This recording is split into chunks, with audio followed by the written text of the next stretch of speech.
Los seres extraterrestres. Estudiante. Maestro, me gustaría mucho que usted nos platicara algo con relación a los seres extraterrestres y ¿cuál es la importancia que tienen para nosotros, los habitantes de la Tierra, sus visitas? Maestro. Con el mayor gusto vamos a platicar un poquito sobre los seres extraterrestres. Ciertamente, es muy discutida la cuestión aquella de los platillos voladores. Hay quienes afirman y, la mayor parte niegan. Hace algunos días, en Montevideo, en Uruguay, una nave cósmica se manifestó a través de la misma televisión. Es claro, vinieron las discusiones, y al fin, terminaron los locutores afirmando que lo que habían visto, que lo que la televisión habría logrado captar, era tan solo el planeta Marte. Estuve contemplando, pues, la imagen aquella captada por las antenas de las televisoras en Montevideo, pude perfectamente evidenciar también que era una nave cósmica. La esfera voladora aquella tenía un chorro de propulsión, cosa que no debe tener el planeta Marte. Yo jamás he oído decir a ninguno que Marte tenga chorro de propulsión para moverse. La forma esférica, sui generis, dijéramos, de aquella nave que vieron los televidentes en Montevideo, no deja dudas de ninguna especie. Se trataba, pues, de unos de esos famosos platillos voladores. Pero así son las cosas, el escepticismo actual es terrible y no hay cómo poderlo eliminar. Este escepticismo comenzó en el siglo XVIII y ha venido cogiendo una fuerza hipnótica siniestra. Hoy ya es, verdaderamente, vivido por todos. Este escepticismo, realmente, solamente nos lo podemos explicar debido a la psicología del hombre. Indudablemente, las personas están acostumbradas a mentir a cada instante, a engañar. El mundo está lleno de embusteros y de farsantes. En esas circunstancias, pues, es imposible que la mente puede tener fe, ¿de dónde la sacaría? ¿Cómo podría un mentiroso, un individuo que está acostumbrado a la farsa y al engaño, poder tener fe, de dónde la sacaría?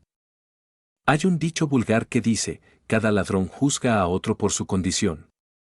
Y es verdad, porque para el mentiroso todo es mentira, y es imposible que pueda tener fe. Ningún mentiroso puede tener fe. La fe es algo muy distinto, es algo que hay que fabricar.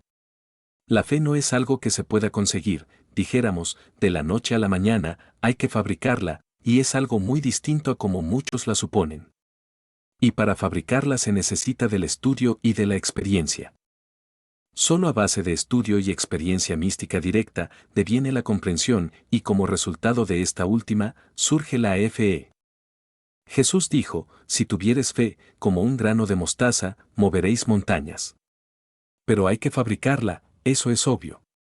No es algo empírico, no es algo que venga así porque sí. Así pues, para no alejarnos tanto del tema sobre los platillos voladores, de los extraterrestres, hemos de empezar por decir que las gentes actuales son demasiado incrédulas y escépticas debido a que son mentirosas, farsantes. Y ningún farsante, como ya dije, el mentiroso, el embustero no puede tener fe ni creer en nada. Se añade a eso. Si por ejemplo aparece, dijéramos, un disco volador y ellos lo ven, a los pocos días, no faltan por ahí los hipócritas que se dicen que tiran al espacio un globo inflado helio, con fuego adentro, que hacen señales con un reflector y todo para tratar de engañar a las gentes, y eso en lugar de aumentar la fe, aumenta la incredulidad. Por lo tanto, resulta demasiado discutible la cuestión de los navíos extraterrestres. Me limitaré, pues, a explicar o narrar lo que realmente sé, lo que me consta, no lo que a otros le conste, sino lo que yo mismo he vivido. Cierto día, cierta tarde, por ejemplo, un locutor de esta ciudad capital de México, Distrito Federal, se burlaba ante los televidentes sobre la realidad de los platillos voladores. Cuando terminé ese programa, algo insólito me sucede, unos jovencitos que estaban en la calle, me llamaron para que saliera a ver una nave cósmica, la vi, ciertamente. Todas las gentes, todos los jóvenes de la calle se reunieron en bola, como decimos por aquí, para mirar la susodicha nave. Y esta venía, realmente, demasiado despacio y a muy poca altura. Pasó, lentamente, por encima de la azotea de mi casa, todos la contemplamos. Si yo hubiera tenido máquina de fotografía la hubiera fotografiado, pero en ese momento no tenía, ciertamente, ninguna cámara fotográfica. Lo curioso es que, en instantes en que contemplábamos aquella nave cósmica, la mayor de las gentes se burlaban del locutor de la televisión. Francamente se mofaban de él, de verlo tan tonto, negando lo que todos teníamos, en ese momento, ante nuestra vista. Así pues, lo que vi, no solamente la vi yo, sino también lo vieron todas las personas de esa cuadra, todos mis vecinos. Este es un caso concreto, algo que me consta. Otro día, estábamos tomando un café con el maestro G.K. en la Torre Latina. Con nosotros se hallaba también su esposa, doña de platicábamos muy amenamente. De pronto, ella, clavó su mirada en un punto del espacio y nos llamó la atención. Y vimos, ciertamente, a poca distancia, una nave cósmica que se hallaba completamente suspendida sobre él. A poca altura, en la ciudad capital de México, en pleno mediodía, iluminada perfectamente bajo la luz del sol. Nos asombraba de verla, totalmente, como si se hubiese clavado en el aire, perfectamente quieta. Después se fue alejando lentamente. Pudimos observarla plenamente hasta que al fin se perdió en el infinito. Esto sucedió en pleno día, aquí, en la ciudad capital de México. Y en cuanto a mí, en lo particular, en realidad, me sucedió un caso insólito, en el desierto de los Leones, cerca de esta ciudad, fui testigo de una nave cósmica que aterrizó. Afortunadamente, por esos parajes, me encontraba yo solo. No había ningún inconveniente en acercarme hasta donde la nave había aterrizado. La vi posada sobre un trípode. Grandiosa, maravillosa. Se abrió una portezuela y salió de allí el capitán, seguido por la tripulación. Salieron aquellas gentes de piel cobriza, mediana altura. El capitán traía puesto sobre su cabeza, o traía, dijéramos, su cabeza cubierta con la famosa. Estudiante. Maestro. No, no es eso, el casco. Se quitó, pues, el casco y pude hablar con él. Todo eso me sucedió en pleno paraje, en medio de una arboleda. Le rogué al capitán, pues, me llevara a otro mundo. Le dije.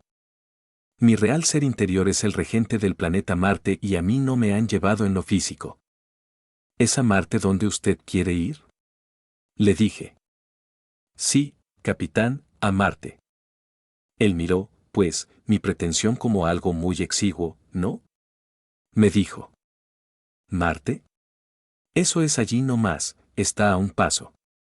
Me di cuenta de que se trataba de gentes de otras galaxias, que para ellos viajar a Marte es como viajar nosotros de aquí a la esquina de la calle vecina. Cambiaron radicalmente y hoy marchan en armonía con el infinito.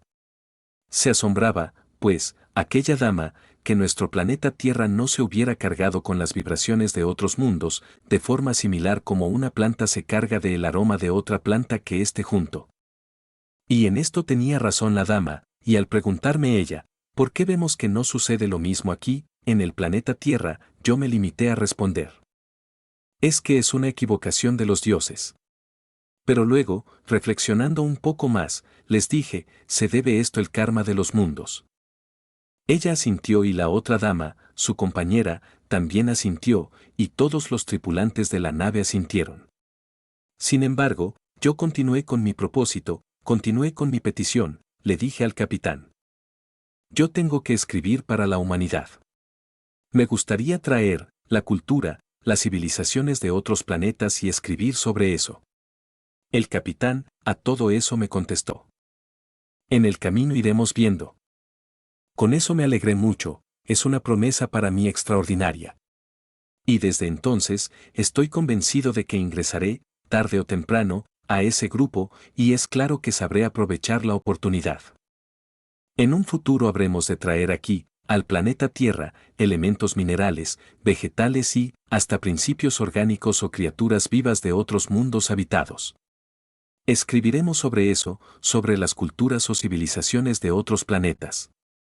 Con eso haremos que las mentalidades humanas se dirijan hacia el cosmos y, claro, al proceder así, atraerán las poderosas energías de todo el megalocosmos infinito, mediante las cuales será posible que la Tierra se cargue con esas vibraciones. En esa forma ayudaremos a este planeta y a esta humanidad. Así pues, para unos, las naves cósmicas pueden ser una teoría más o menos acertada, para otros, puede ser una hipótesis, para otros, un motivo de risa, una carcajada o un sarcasmo, nada más. Pero para mí, que los he visto, para mí, que he podido platicar con habitantes de otros mundos, los extraterrestres son un hecho. Aquella plática que tuve con aquellas gentes intergalácticas, luego se despidieron muy amables, subieron a su navío, me retiré yo a cierta distancia para evitar que las radiaciones me pudieran causar algún daño. La nave despegó del suelo a gran velocidad y se perdió en el infinito. Así pues, digan lo que digan, crean o no crean las gentes, eso es algo que a mí no me interesa. Me consta, las he visto, he platicado con sus tripulantes, y eso es todo. Estudiante. Maestro, ¿cuál es el objeto que tienen los seres extraterrestres cuando nos visitan, que se proponen? Maestro. Pues, ellos saben del momento crítico que estamos viviendo actualmente, por estos tiempos no vemos sino guerras y rumores de guerras, Jerusalén rodeada de ejércitos, tal como nos advirtió en su sermón profético el gran Kabir Jesús, saben que estamos viviendo un apocalipsis, no lo ignoran, y que andamos en la hora postrera. Es bueno saber que toda gran raza humana termina con un cataclismo. La primera raza que hubo en el mundo, pues, no terminó con un cataclismo, debido a que corresponde a la isla sagrada, que fue la primera que apareció en este globo y la última que dejará de existir. Hoy se halla cubierto, tal continente, con hielos espesos en el polo norte. Pero el segundo continente hiperbóreo, sí que pasó por grandes cataclismos, fue arrasado por fuertes huracanes. La tercera gran raza, que fue la Lemur, terminó con cataclismos, con sol de lluvia de fuego, como dijeron los aztecas, y fuertes terremotos, hubo sus volcanes en erupción y movimientos sísmicos. La cuarta raza, la Atlante, terminó con su propio cataclismo, ya sabemos que la Atlántida se hundió en el fondo del océano que hoy lleva su nombre, con todos los millones de habitantes que la poblaran. Nuestra raza actual, la quinta, la raza aria, no es una excepción, ni tiene corona. Incuestionablemente terminará, como dicen los aztecas, con el fuego y los terremotos. La Tierra, actualmente, está convulsionada. Por aquí, cerca de Colima, pasa la famosa grieta que tiene en peligro a la California entera. Una grieta submarina, una falla submarina que amenaza a la California.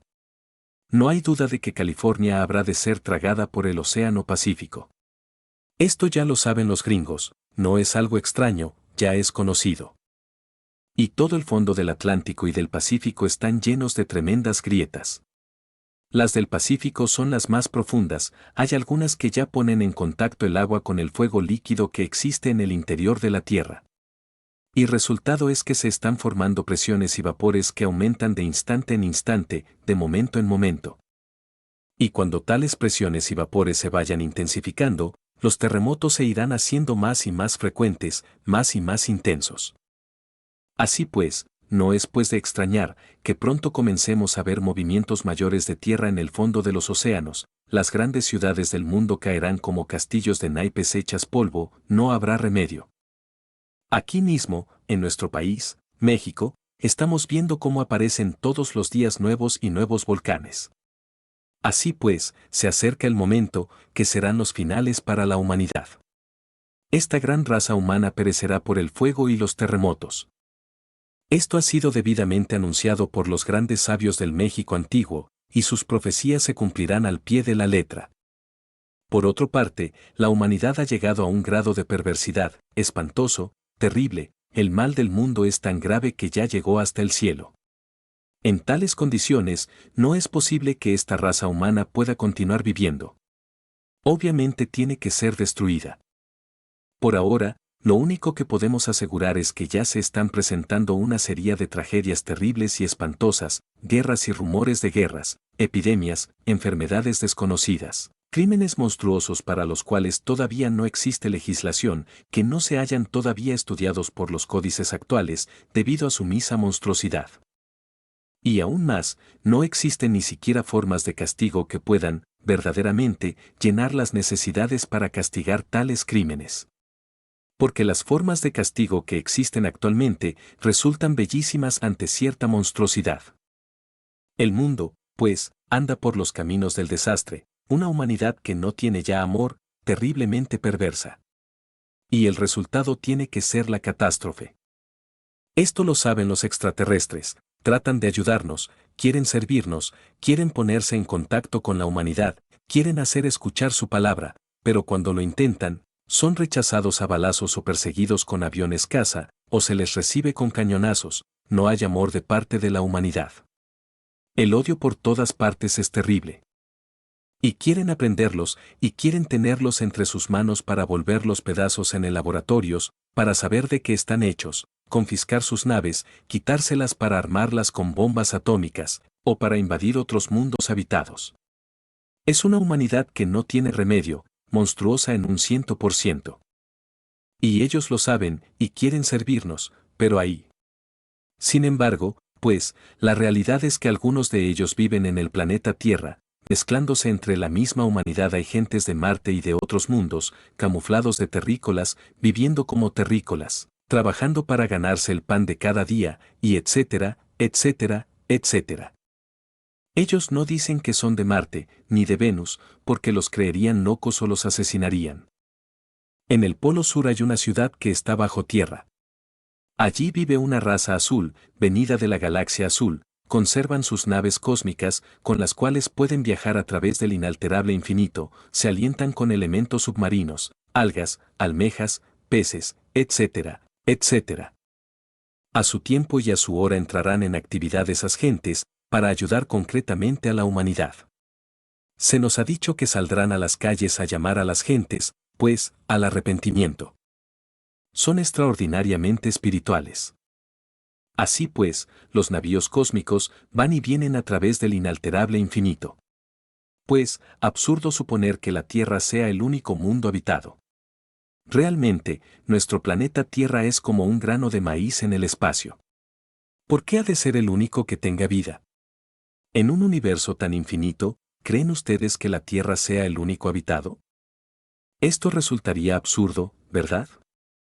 Esto sería tanto como pensar con mente medieval. Esto es algo parecido a las afirmaciones de la gente del medioevo que pensaban que en el Cabo Finisterre terminaba la Tierra y que esta misma era plana, cuadrada, etc. Así pues, debemos tener un poquito de comprensión. Hay otros mundos habitados, y las gentes de esos otros mundos nos visitan. Lo que sucede es que nosotros somos demasiado bárbaros, somos, verdaderamente, dijéramos, caníbales con smoking. Y en vez de recibirles con los brazos abiertos, pues se les recibe a cañonazos, se manda aviones caza a perseguirlos, como ha sucedido en Estados Unidos. Estudiante. Maestro, ¿y cuando llegue esa hora, esa época final, esos seres extraterrestres, en sus navíos se llevarán a algunos seres humanos? Maestro. Es cierto, en el momento preciso, en el momento indicado se llevarán de la Tierra lo mejor, lo más selecto, salvarán a los que, verdaderamente, vale la pena salvar. En todo caso, ellos están dispuestos a servir y a auxiliarnos en el instante postrero. Estudiante. ¿Y esos seres extraterrenos, cómo sabrán cuáles son las personas que merecen ser salvadas? Aunque existe lo. Maestro. Bueno, ante todo, ellos son hombres auténticos en el más completo sentido de la palabra y conocen a los animales intelectuales demasiado bien. Tienen, dijéramos, instrumentos precisos como para poder localizar a cualquier gente, a cualquier persona, no importa en qué lugar viva ni en qué lugar se encuentre. Así pues, que para ellos no hay, ante los ojos de ellos no es posible escapar. Ellos saben muy bien a quién tienen que salvar, ellos saben cuál merece ser enviado. Tienen sus facultades espirituales completamente desarrolladas y poseen instrumentos de ciencia extraordinarios, mediante los cuales les es posible localizar a cualquier persona en el planeta Tierra. Estudiante. Para los hombres, no hay ningún inconveniente para vivir en otros planetas, digamos, con lo que tengan que respirar, comer y demás. Maestro. No están los habitantes de la Tierra, a otros mundos. Pero aquellos que son llevados a otros planetas y también son salvados, en otros mundos se les facilita la forma de vivir inteligente. Ellos, los habitantes de otros planetas, estos que nos visitan, tienen ciencia suficiente como para protegerlos debidamente. Estudiante. Maestro, en cuanto al Sol, nuestro Sol del sistema planetario, Los científicos, hasta el momento, dicen que son millones de grados de temperatura y que allí no es posible la vida. ¿Qué nos puede decir sobre eso? Maestro. Los científicos piensan que el Sol es una bola de fuego, hay otros que piensan que es una nube de helio. Todo eso es absurdo en un 100%. La cruda realidad de los hechos es que el Sol es un mundo gigantesco que tiene rica vida mineral, vegetal, animal y humana. En el Sol existen el Polo Norte y el Polo Sur cubiertos de hielo, enormes cordilleras cargadas de hielo, mares glaciales, océanos profundos, climas medios, climas cálidos, allí hay de todo. Así pues, no es la bola de fuego de que nos hablan los hombres de ciencia. Si nos subimos a una montaña, como la del Everest, moriríamos de frío, y si viviésemos sin escafandra y sin protección alguna en el espacio interestelar, nos helaríamos, nos congelaríamos. Mientras más altos estemos el frío es mayor, eso ya está demostrado y con eso viene a quedar corroborado el hecho de que el Sol no es una bola de fuego como se supone. Porque si ante una llama nos vamos acercando, pues, conforme más nos acerquemos, más calor sentiremos y, por último, si metemos un dedo, pues nos quemamos. No se puede, entre más alto estemos mayor es el frío, y si nos situamos en una montaña bien elevada podremos morir de frío, congelados. Así pues, el Sol es un mundo. Lo que pasa es que tiene ricas minas de uranio, de radio, etcétera, etcétera, etcétera. Y como quiera que es gigantesco y sus minas son poderosas, las radiaciones que emiten tales minas son extraordinarias. Y es claro que llegada la radiación a la camada superior de nuestra atmósfera terráquea, son descompuestas y analizadas y convertidas por último en luz, calor, color y sonido. Así pues, es nuestra atmósfera terrestre la que descompone las vibraciones del Sol en luz, calor, color y sonido. No es pues cierto que el Sol sea una bola de fuego. Es inmenso, sí, y gracias a eso, gracias a sus radiaciones y al enorme tamaño que tiene, puede con sus radiaciones, pues, abastecer con luz, calor, color y sonido a los planetas del sistema solar que giran alrededor de él. Pero, repito, es la atmósfera de los mundos que giran a su alrededor, la que descompone los rayos del Sol, convirtiéndolos en luz, calor, color y sonido. Estos rayos, en sí mismos, no encontrando oposición de ninguna especie en el espacio infinito, son completamente fríos, y entiendo que algunos lo han hecho. Por ejemplo, el gran astrónomo Garavito, en Colombia, lo hizo, él estudió el Sol con lentes negros, y corroboró también, lo que nosotros estamos diciendo, que allí hay enormes montañas llenas de hielo, y los polos norte y sur están cargados de hielo. Así pues, esto es algo que es demostrable, se puede estudiar, confirmarlo, estudiándolo con lentes negros. Estudiante. Maestro, con relación a esas naves interplanetarias, ¿cómo es posible, como decía hace un momento, que en instantes se viaje de la Tierra a Marte? Es que cambian de coordenadas, de dimensión para viajar, y se cambia de coordenada cuando se supera la velocidad de la luz. Maestro. Incuestionablemente, es así. Estas naves viajan a una velocidad mayor que la de la luz. Es obvio que dentro de la velocidad de la luz, dentro de la zona de la velocidad de la luz, está el mundo tridimensional de Euclides. Recordemos la fórmula de Einstein, energía es igual a masa multiplicada por la velocidad de la luz al cuadrado. De manera que la energía viene a ser el resultado de una modificación de la masa por la velocidad de la luz al cuadrado. Más allá de esa ecuación matemática, nos encontramos nosotros con la cuarta coordenada, con la cuarta vertical. Incuestionablemente, las naves cósmicas se sumergen dentro de la cuarta coordenada para viajar a enormes distancias. Es posible sumergirse dentro de la cuarta coordenada cuando atravesamos, instantáneamente, la barrera de la velocidad de la luz, que es de 300.000 kilómetros por segundo. Ya el animal intelectual, equivocadamente llamado hombre, o el mamífero racional, como se dice, logró inventar aviones supersónicos que traspasan la barrera del sonido, pero no se ha logrado todavía romper o pasar más allá de la barrera de la velocidad de la luz. Cuando se logre atravesar instantáneamente la barrera esa de la velocidad de la luz, se penetrará instantáneamente también en la cuarta vertical. Y solo moviéndonos en la cuarta vertical, es posible conquistar el espacio. Pero para movernos en la cuarta vertical, hay necesidad, primero, de trazar la cuarta coordenada. Mientras no se trace la cuarta coordenada tendremos una geometría completamente tridimensional. El día que seamos capaces de tener una geometría tetradimensional o una metageometría, con la misma, será factible, entonces, elaborar una física de 4 dimensiones. Ya, sobre ese basamento, con una física así, será posible construir navíos tetradimensionales, capaces de atravesar, instantáneamente, la barrera de la velocidad de la luz. Obviamente, tales navíos serían un éxito completo si fuesen propulsados por la energía solar. No creo jamás que con el combustible líquido se puede conquistar el espacio infinito. Porque se necesitarían gigantescos cohetes de combustible para poder viajar, siquiera, a un año luz.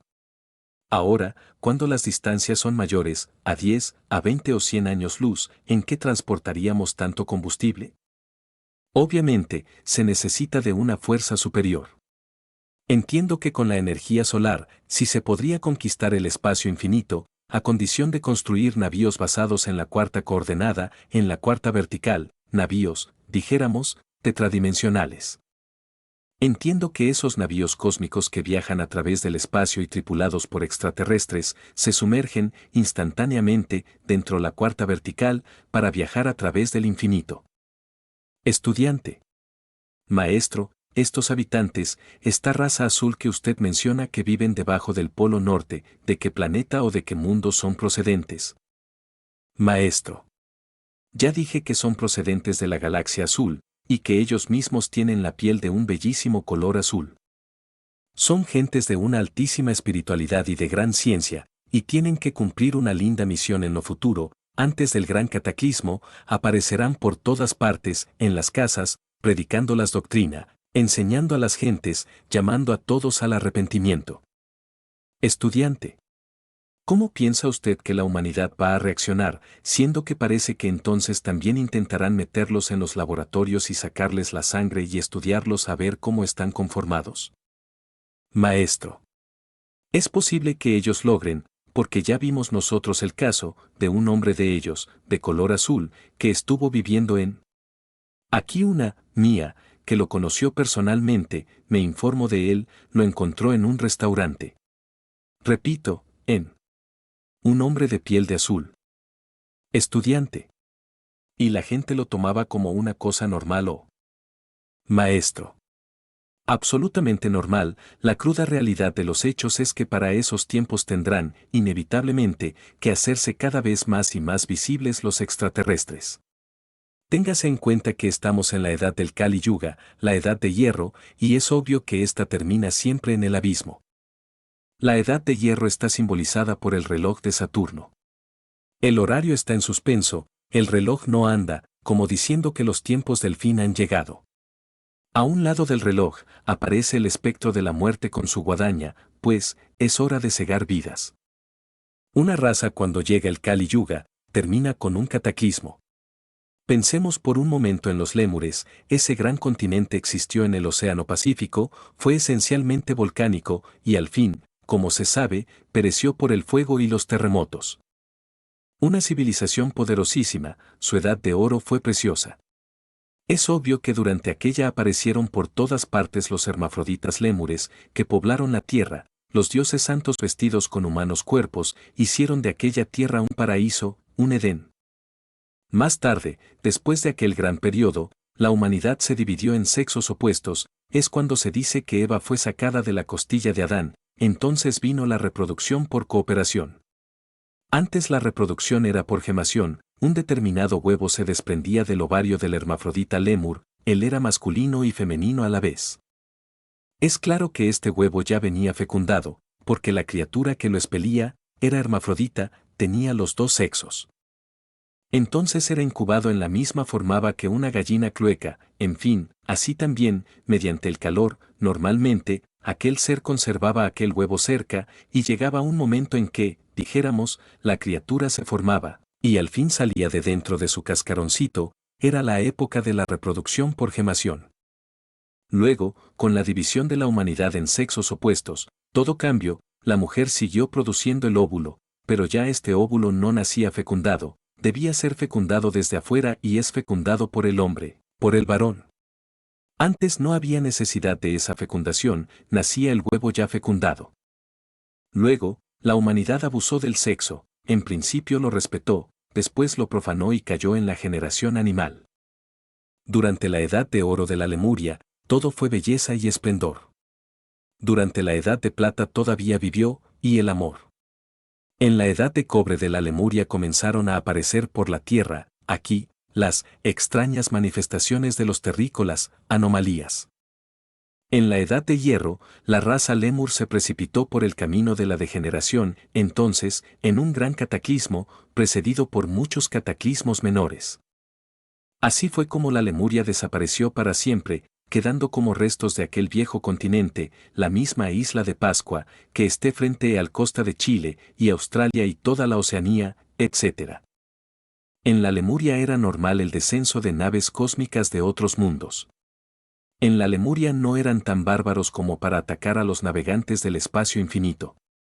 Ellos aterrizaban, normalmente, en el planeta Tierra y entraban en comunicación con toda la humanidad. Entonces, a la desaparición del continente Lemur, surgió la Atlántida con todo su esplendor. Que tuvo también sus edades de oro, de plata, de cobre y de hierro.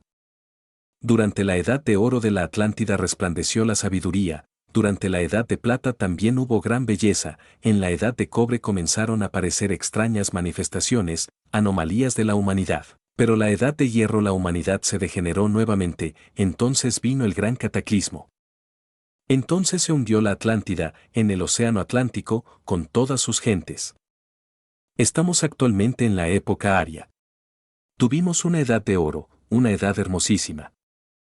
La edad de oro floreció en el amanecer de nuestra raza, ya en la meseta central del Asia, ya en la Europa anterior a los druidas, en esa Europa dijéramos antigua. Luego vino la edad de cobre y después la de hierro. Y si queremos concretar esto mejor, vamos a estudiarlo en una forma más específica.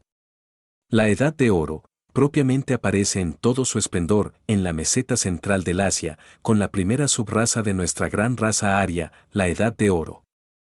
La edad de plata, la vemos perfectamente manifiesta en el sur del Asia, en la época prevédica. La edad de cobre, la vemos surgir entre las civilizaciones de Egipto, Caldea, Persia, etcétera, etcétera, etcétera. Y la edad de hierro comenzó a surgir con la cultura greco-romana. De manera que estamos en la edad de hierro. Obviamente, la edad de hierro es Kali Yuga. Se dice que surgió a raíz de la muerte del señor Krishna en la India. Pero no nos alejemos tanto, pues, de los extraterrestres y los navíos cósmicos. En la Atlántida, aterrizaban normalmente ensambles, y todas las gentes de la Atlántida estaban en comunicación con gentes de otros mundos. Durante nuestra raza aria, las naves cósmicas aterrizaban, normalmente, en el Tíbet, normalmente, cerca de las grandes escuelas de misterios en la India y en Babilonia, y en Egipto, etc. Han pasado los tiempos, nos encontramos en pleno Kali Yuga. Ya vimos que la edad de hierro de cualquier raza termina con un cataclismo, ya lo vimos en los lémures, ya lo vimos en los atlantes, nosotros no somos una excepción. Nuestra raza está en vísperas de un tremendo cataclismo. Será destruida esta raza humana como fue destruida la Atlántida, como fue destruida la Lemuria, y lo saben los extraterrestres, y ellos se proponen auxiliarnos, visitan nuestro mundo, están vigilándonos. Así pues, el hecho mismo que ahora se hagan tan manifiestos debe invitarnos a la reflexión. Obviamente, nos encontramos en el principio del fin, estamos viviendo el Apocalipsis de San Juan. Hay dos formas de vivir el Apocalipsis, la una, individualmente, y la otra, colectivamente. Individualmente lo vivimos cuando hacemos la gran obra del Padre. Vamos realizando cada uno de los 7 chakras con el objeto de lograr la resurrección esotérica en uno y convertirnos en seres inefables, en individuos autoconscientes y perfectos. Pero también existe otra forma de vivir el Apocalipsis, en colectividad, en que se van realizando cada uno de los 7 sellos para toda la humanidad. La manera como se va procesando este asunto es en forma de epidemias, catástrofes, guerras, odios, tal como figura en el Apocalipsis de San Juan. Y por último, cuando se rasgue el séptimo sello, para toda la humanidad, viene el desastre de los desastres, la catástrofe final y la sumersión de la humanidad entera dentro las entrañas de la tierra, involucionando en el tiempo. Claro, esto después de haber perdido las gentes sus cuerpos físicos.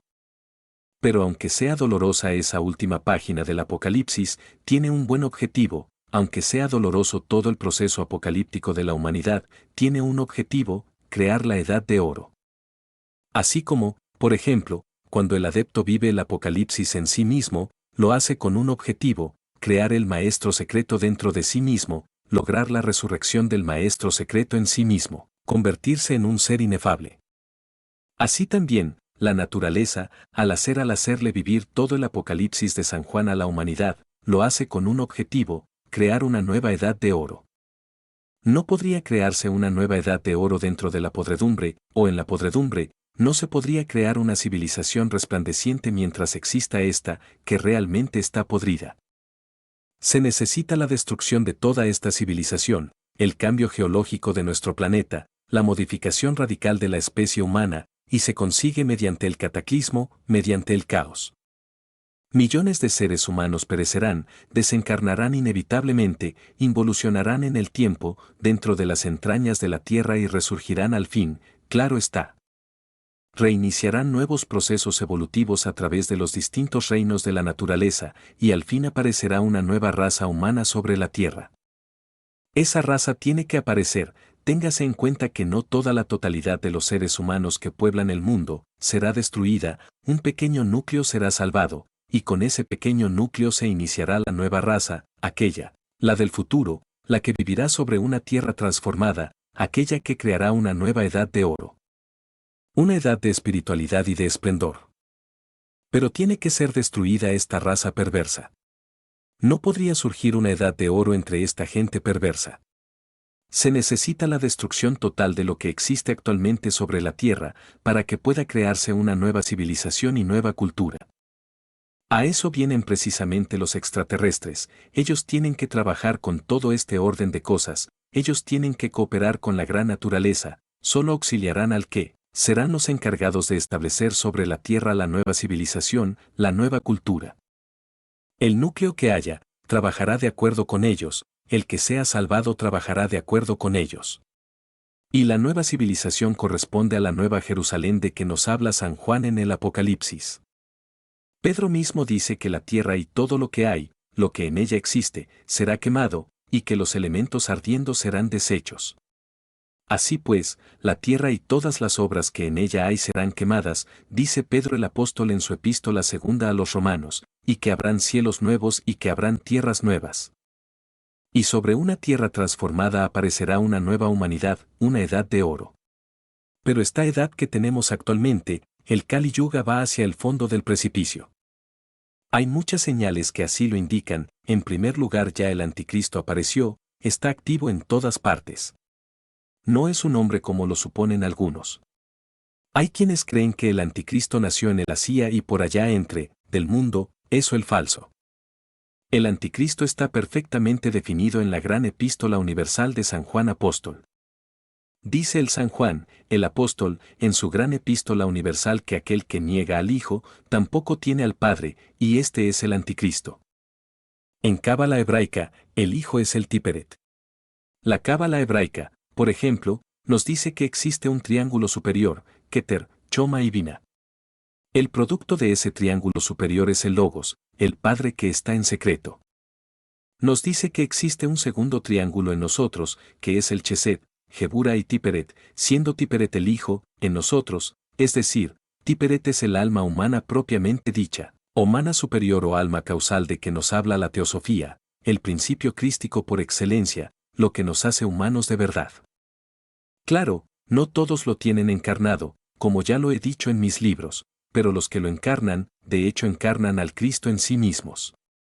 Los que logren fabricar los cuerpos astral, mental y causal, y encarnen así su alma humana, son verdaderos Cristos en el sentido completo de la palabra. Así pues, ese centro de gravedad, que se llama Tiperet en la cábala hebraica, es el Hijo, el alma humana. Luego viene el Espíritu Santo de la Cábala, que está concretado en la piedra cúbica de Yesod. Nesach, Hod y Yesod son el triángulo mágico, cuyo fundamento es Yesod, la piedra filosofal.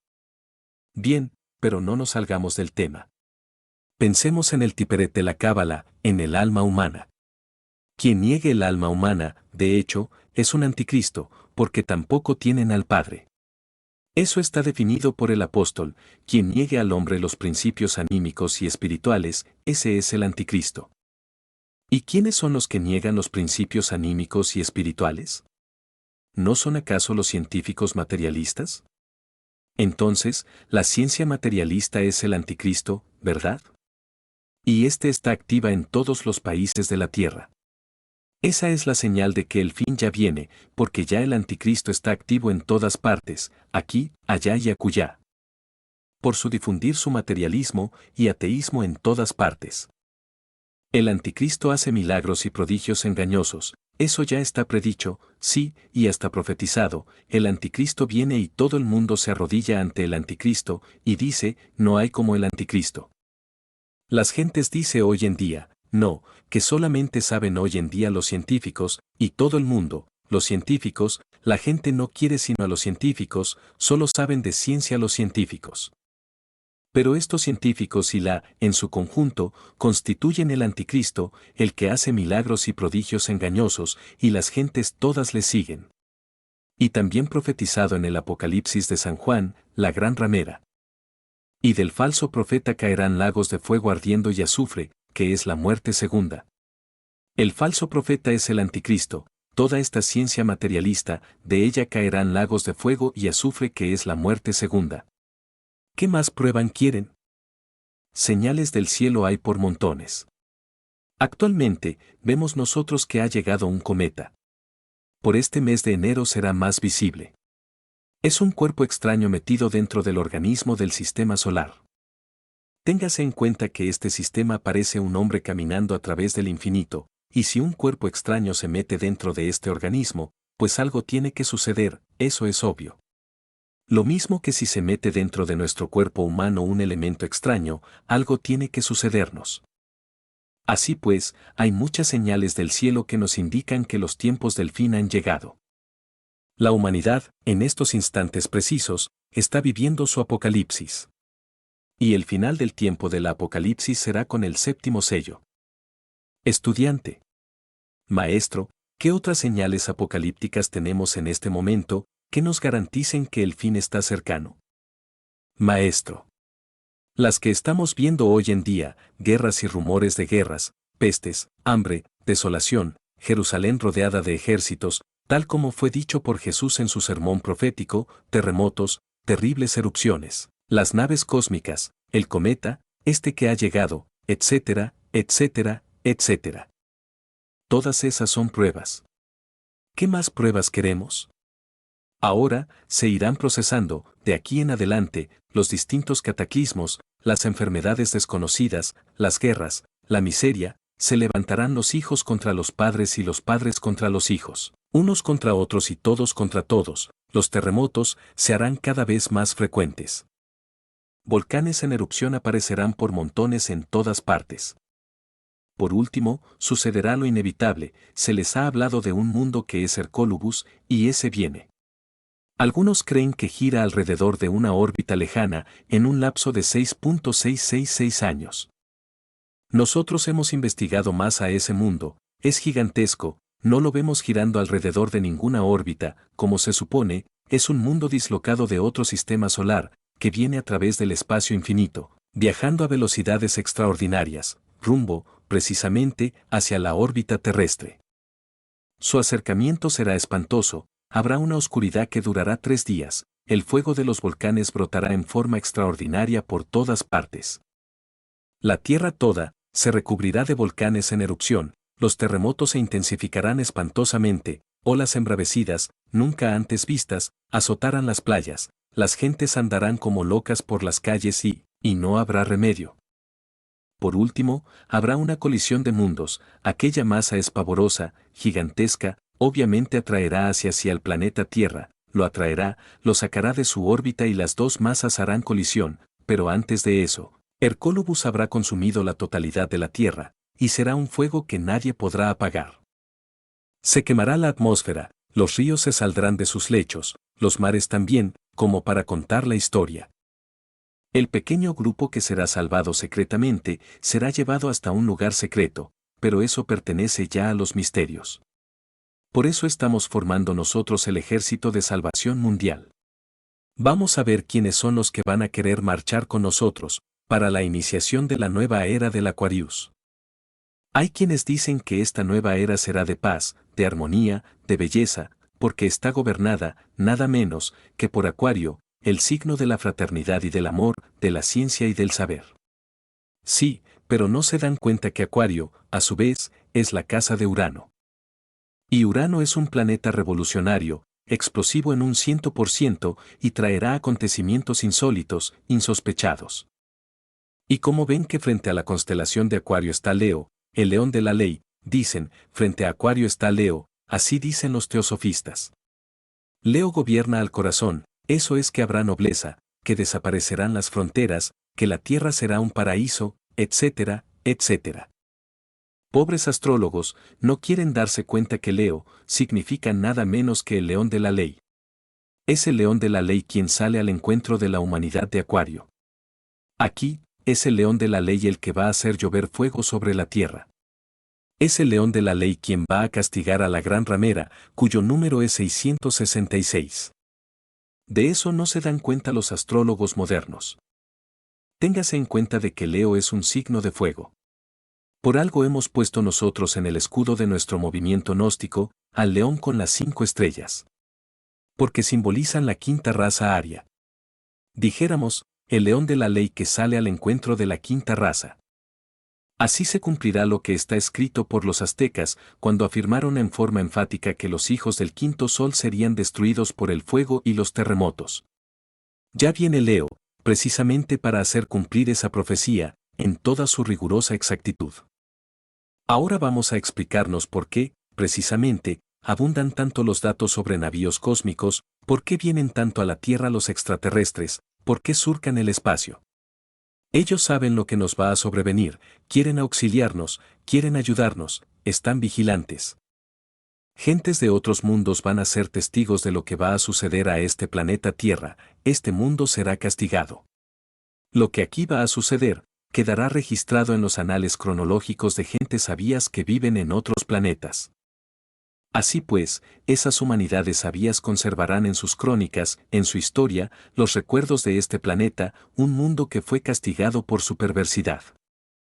Estoy hablando para gentes, porque por este tiempo no es posible que mis palabras puedan ser muy bien escuchadas. Estoy convencido de que las gentes de ahora no tienen fe, porque son mentirosas, gentes que están acostumbradas a mentir de instante en instante, de momento en momento, que son embusteras, farsantes. No puede ser que tengan fe, no es posible que tengan fe. Por lo tanto, al hablarles yo así, me parece imposible que acepten lo que les estoy diciendo. Pero yo cumplo con decirlo y ahí queda grabado en esa cinta, para que los que escuchen sepan lo que le viene a la humanidad terrestre. Estudiante. Cuando ese círculo de privilegiados vayan a vivir a otros mundos, a otros planetas, ¿seguirán una vida igual en cuanto al tiempo, o seguirán el curso normal de todo ser humano, de que nace, crece, se reproduce y muere? Maestro. Las gentes que van a ser salvadas, secretamente, tendrán también un lugar donde vivirán también, secretamente. Aquellos que sean llevados a otros mundos, no podrán ser, naturalmente, llevados a mundos contrarios a sus organismos, a mundos similares, donde están regidos por el mismo número de leyes. No quiere decir que las gentes que sean salvadas no dejen de cruzarse con gentes de otros mundos, se cruzarán. Pero el resultado, el producto de esos cruces, será, precisamente, el que viene a poblar la tierra, o a repoblarla, cuando ya haya pasado este caos que se avecina. Es claro que ahora a la tierra le viene un caos que durará millones de años. Y de esta civilización perversa, no quedará piedra sobre piedra. La raza aria desaparecerá como desapareció la raza atlante, como desapareció la Lemuria con todos sus habitantes. Esta no es la primera raza que va a desaparecer, ni tampoco la última. Esto es normal en el curso de la historia de los mundos. Estudiante. El futuro planeta Tierra, después de la colisión con ese otro universo, no universo, sino con ese otro planeta que se va a estrellar contra nosotros, de la fusión de esos dos va a resultar una nueva Tierra. Maestro. Sí, una Tierra transformada del mañana, una Tierra cambiada, donde habrán cielos nuevos y mares nuevos, porque como dijo el apóstol Pedro, el mar que se fue, ya no es. Todo será distinto. Estudiante. Y será habitado por la sexta raza. Maestro. Por la sexta raza raíz, que vivirá en este planeta transformado. Estudiante.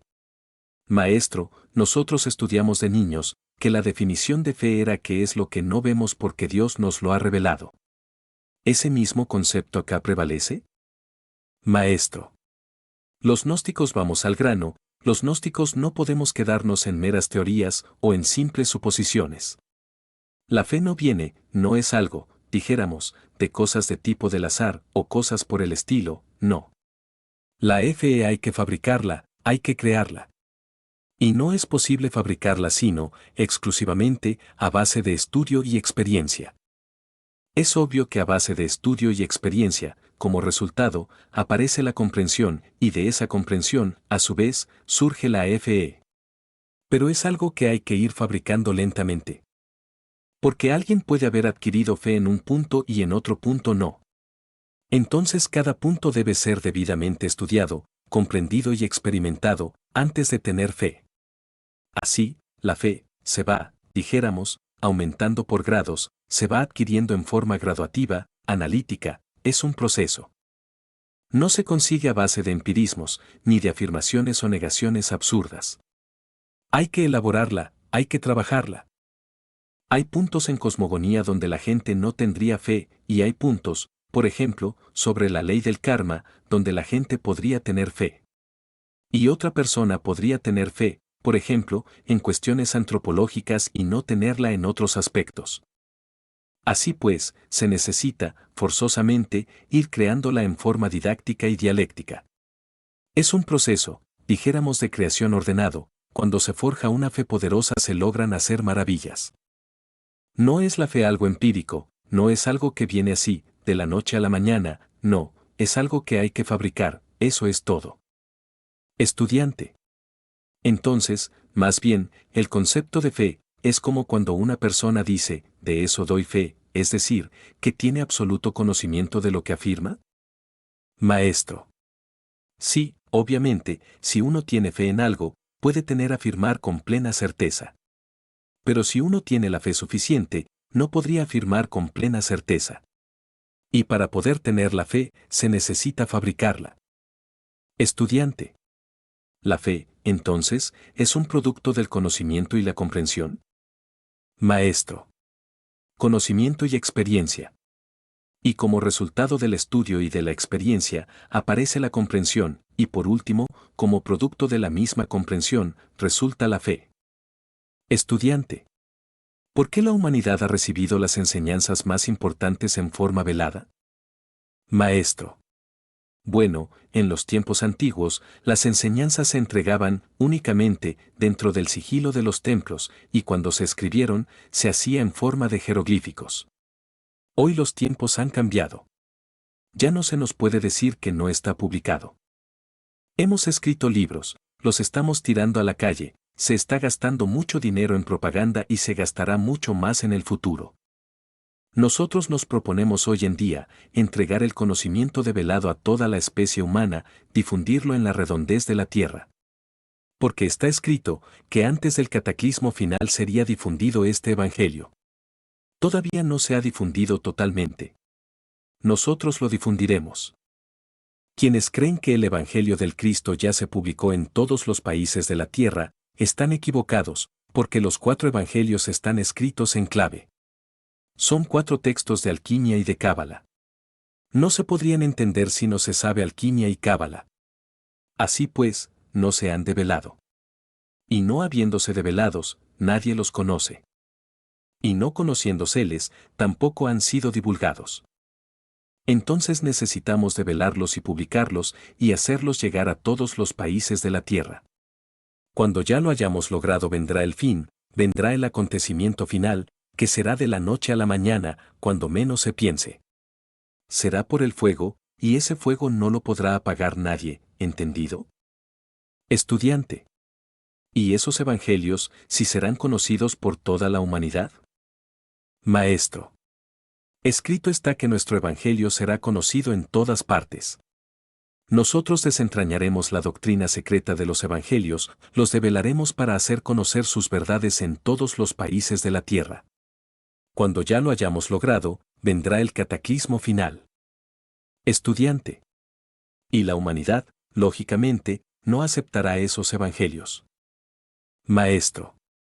La humanidad está convencida de que los evangelios ya fueron divulgados, pero no es cierto, no se han divulgado, porque están en clave. Cuando se hayan develado y propagado por toda la faz de la tierra, entonces sí se podrá decir que se han divulgado, antes no. Estudiante. ¿Se puede considerar que los únicos evangelios son los de Jesucristo, Jesús de Nazaret? Maestro. Bueno, es que la doctrina de Jesús el Cristo, sus 4 evangelios, abarca a todas las doctrinas del mundo. Porque los evangelios del Cristo Jesús están también en los evangelios del Señor Krishna, y también en el evangelio del Señor Bude, y en el evangelio de todos los grandes avataras del mundo, es la misma doctrina. Develando los misterios que hay en los 4 evangelios, quedan develados los evangelios de todos los otros grandes maestros. Pero no se ha divulgado el evangelio cristiano. No se ha divulgado porque no se ha develado. La gente no conoce sus secretos, sus misterios, su enseñanza, aunque creen que la conocen. Los distintos profetas, pastores, etc., que actualmente existen en el mundo, están convencidos de que ya se conoce el evangelio. No hay tal, no se conoce. Pero los gnósticos lo vamos a hacer conocer, vamos a dar las enseñanzas contenidas en los evangelios al mundo entero. Los vamos a enseñar públicamente. Estudiante. La filosofía política y social de los evangelios de Jesús el Cristo coincide con los otros evangelios como los del Bude, de Krishna, de Quetzalcóatl y demás Cristos. Maestro. El evangelio es siempre el mismo. La doctrina esotérica crística no ha cambiado, permanece la misma para todos los tiempos y todas las edades. Es la palabra del Logos y ella es, lo que siempre ha sido y lo que siempre será. Estudiante. ¿Corresponderá al movimiento gnóstico cristiano universal antes del cataclismo final? Maestro. El movimiento gnóstico es el ejército de salvación mundial. Es el que tendrá que servir de núcleo para la iniciación de la Edad de Oro, será el pueblo que será salvado secretamente. Nos tocará guiar a ese pueblo hacia ciertos lugares seguros, habrá un éxodo y éxodos, como en los tiempos antiguos de la Biblia. Vamos a ver quiénes son los que logran permanecer firmes. Esos serán los que vengan a servir para el núcleo de la nueva Edad de Oro. Y repito, habrán éxodos. El movimiento gnóstico es el ejército de salvación mundial, el llamado a formar una nueva civilización y una nueva cultura. Pero vamos a ver quiénes son los electos, quiénes son los que van a permanecer firmes, quiénes son los que van a disolver el yo psicológico, el mí mismo, el sí mismo.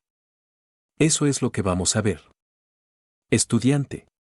Únicamente los integrantes del movimiento gnóstico cristiano universal, o aquellas otras personas que también, aunque denominándose de otra manera, comulgan con nuestras ideas. Maestro. No se trata solamente de ideas, sino de obras. Porque la fe sin obras es fe muerta. Precisamente dice Santiago, el patrón de la gran obra, que la fe sin obras es semejante a un hombre que se mira en un espejo y luego da la espalda y se va. No basta escuchar la palabra, hay necesidad de hacerla en nosotros mismos. Muchos podrán escucharnos, pero si no hacen, en sí mismos, la palabra, nada han hecho. Nos interesa, repito, los hechos, las obras, queremos a los trabajadores de la gran obra. Esos son los que vienen a formar el núcleo de la nueva Edad de Oro. Hoy que estamos hablando aquí, ciertamente hay 3 millones de gnósticos en toda la América, entre afiliados, simples simpatizantes, simples lectores, etcétera, etcétera, etcétera, pero nos interesan son las obras. No basta que uno un día diga, sí, Señor, yo te amo, Señor, yo te sigo. Lo que importa es hacer, realizar la palabra en sí mismo, disolver el ego, fabricar los cuerpos existenciales superiores del ser, encarnar a su principio anímico, sacrificarse por la humanidad, etcétera, etcétera, etcétera. Si uno no hace la gran obra, de nada le sirve, dijéramos, decir, yo te amo, yo te sigo. Lo que se necesita son las obras. Estudiante. ¿Qué otras filosofías practican las obras que proclama la Gnosis? Maestro. Bueno, naturalmente, las escuelas tántricas del mundo oriental. Aquellas que preconizan los tantras y la iniciación tántrica. A condición que disuelvan el ego, pueden, naturalmente, formar filas con nosotros para crear la nueva civilización y la nueva cultura.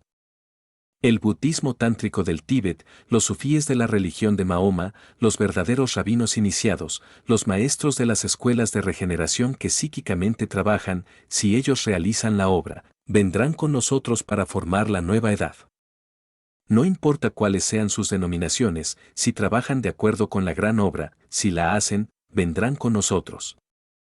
En los fundamentos de cualquier escuela tántrica de regeneración, o de sufismo, o de los derviches danzantes, etcétera, etcétera, han sido y serán siempre los tres factores de la revolución de la conciencia. Quienes trabajen con esos tres factores formarán el pueblo santo, el pueblo que habrá de formar la nueva edad de oro. Estudiante. En la gran obra, ¿cuáles son los requisitos para estar en la gran obra? Maestro. Los requisitos básicos ya los conoces, la disolución del ego, porque hay que acabar con todos nuestros defectos psicológicos, la fabricación de los cuerpos existenciales superiores del ser, se realiza eso, es obvio, mediante la transmutación del hidrógeno sexual CYP12, el sacrificio por la humanidad. Es amor, levantar la antorcha en alto para iluminar el camino de otros. Con esos tres factores de la revolución de la conciencia, podemos trabajar en la gran obra. Estudiante. ¿Cuáles son los caminos para realizar la tercera parte, es decir, el servicio a la humanidad? ¿Cómo se le puede servir a la humanidad? Maestro. Cada cual sirve de acuerdo con sus aptitudes. El médico podrá servir curando a los enfermos, no solamente a los que tienen dinero, sino a los que no lo tienen, asistiendo no solamente a los ricos, sino a los infelices, sin discriminación ninguna y desinteresadamente. El preceptor, haciendo conocer a sus educandos los principios básicos de la gnosis. El que trabaja, por ejemplo, ingeniería, haciendo edificaciones sólidas para las gentes que viven, ayudando a los que no tienen con qué construir su casita para que la puedan construir, sirviendo desinteresadamente donde hay que servir, etcétera, etcétera, etcétera. Estudiante. En resumen, hacer de cada actividad un apostolado. Maestro. Cada cual debe hacer de su profesión un apostolado, y esa forma podemos nosotros servir a la humanidad. Ahora la mejor, la más enaltecedora, la más dignificante, está en la difusión de las enseñanzas gnósticas, en hacerle conocer a la humanidad estas verdades, en levantar la antorcha bien en alto, para iluminar el camino de otros. Eso es lo más grandioso, lo más dignificante y esencialmente edificante. Estudiante. La enseñanza de la gnosis es uno de los escollos más difíciles que tiene la gnosis, por cuanto la gente, con el solo hecho de enunciar los basamentos de esta filosofía revolucionaria, inmediatamente se ponen en defensa, o toman como arma el humorismo, o de cualquier manera se evade para tener, inclusive, mayores informaciones. ¿En qué forma debe trabajar una persona que está enseñando la gnosis, con objeto de que las enseñanzas puedan enseñarse y fructifiquen? Maestro. No se trata de solamente de catequizar, sino de saber catequizar. Hay que saber enseñar. Para eso tiene uno que comprender el ambiente en que se mueve. Enseñar con exactitud y de acuerdo con la psicología de las gentes que a uno le rodean. Así es como se puede elaborar mejor. No está bien dar la enseñanza donde no quieren escuchar la enseñanza. Yo, por ejemplo, tengo un sistema particular para enseñar. Para cuando a alguien quiero darle la enseñanza, le obsequio un libro. Si ese alguien no hace después ningún comentario sobre el libro, o si se burlare de él, etc., jamás le vuelvo a hablar a esa persona sobre la enseñanza. Pero si esa persona, lee, estudia el libro, entiende, si se inquieta por la doctrina en el contenido, entonces continúo dándole la enseñanza. Ese es mi sistema.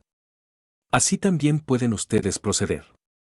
Ahora, conferencias públicas, es otra cosa, yo reúno a las gentes en salones para darles las enseñanzas, otro tanto podrían ustedes hacer.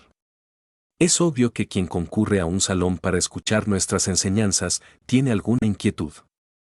Pero no me presentaría a hablar de las enseñanzas en un salón donde la gente no quisiese la doctrina, porque sería absurdo. Así que no basta solamente enseñar, sino saber enseñar. Comprender el ambiente en que nos movemos, saber difundir la doctrina inteligentemente. Eso es todo. Estudiante. Otro sistema sería con el ejemplo de vida, ¿verdad? Porque muchas personas, al ver la actuación de una persona, preguntan, inquieren, ¿qué filosofía, que los lleva a actuar de esa manera? Maestro. Es claro que todo individuo que está difundiendo la doctrina, pues, debe enseñar con su ejemplo. ¿De qué serviría hablar de castidad si estamos siendo fornicarios? ¿Cómo nos atreveríamos a hablar contra el alcohol si somos borrachos? ¿Cómo preconizaríamos caridad si no somos capaces de darle una limosna a un miserable? Así pues, no solamente la palabra sino las obras deben servir de base para la enseñanza. Palabra y obras. Debemos demostrar con hechos la doctrina que preconizamos. Eso es todo. A los gnósticos de Colombia les hago llegar mi saludo. Espero que todos y cada uno se conviertan en verdaderos propagadores de la enseñanza, que cada uno traiga gentes y más gentes a nuestros santuarios. También anhelo que cada uno disuelva el yo psicológico, que se preocupen más por la muerte del mí mismo, del sí mismo, que destruyen, que aniquilen el ego animal. A todos los gnósticos de Colombia les aconsejo trabajar en la forja de los cíclopes, crear los cuerpos existenciales superiores del ser para encarnar su principio anímico. Nos alegraría mucho, muchísimo ver más y más hombres sobre la faz de la tierra. Actualmente lo que hay son animales intelectuales. Necesitamos hombres, y estos solamente se pueden crear fabricando los cuerpos existenciales superiores del ser y encarnando el principio anímico.